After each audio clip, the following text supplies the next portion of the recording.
ये जो स्वपर प्रकाशकपना ज्ञान का स्वरूप है, ज्ञान की पर्याय में होते हुए जानने के इस भाव परिणमन का, ज्ञान के परिणमन का स्वरूप स्वपर प्रकाशक कहा ना। तो स्वपर प्रकाशक यानी स्वपर का प्रतिभास। वही वही एंगल पकड़ना, वही वाला दृष्टिकोण लेके चलेंगे अपन। तो प्रतिभास दो का, एक ज्ञान की अवस्था, उसमें प्रतिभास दो का, स्वय का और पर का, और लक्ष्य एक का। क्योंकि दो का लक्ष्य ये छद्मस्त कर सकता ही नहीं है, ये इसका लक्ष्य।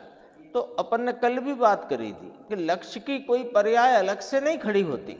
जो स्वपर के प्रतिभास रूप पर्याय है, उसी पर्याय में यदि पर का लक्ष्य है तो पर संबंधी जानना हुआ और स्वय का जानना रह गया, और स्वय संबंधी लक्ष्य है तो स्वय का जानना हुआ, पर का जानना रह गया।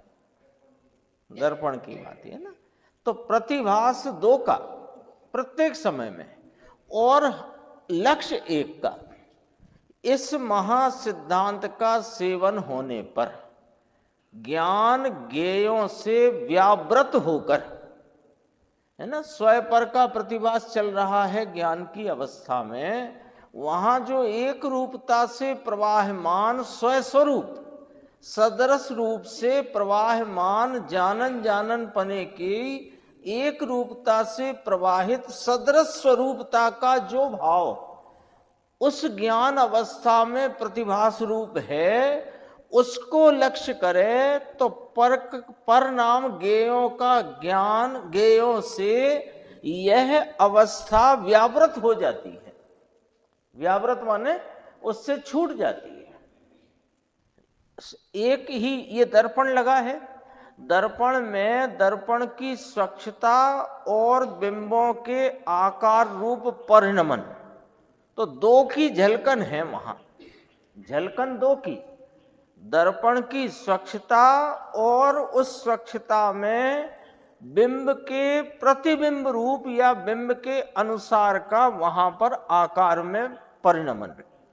अब हम जो लक्ष्य करने वाले, अब दर्पण तो लक्ष्य करे नहीं, हम यदि दर्पण की स्वच्छता को लक्ष्य में लें तो वहां जो प्रतिबिंब बन रहा है वो उससे हमारा ज्ञान व्यावृत हो जाता है, स्वच्छता पर आता है।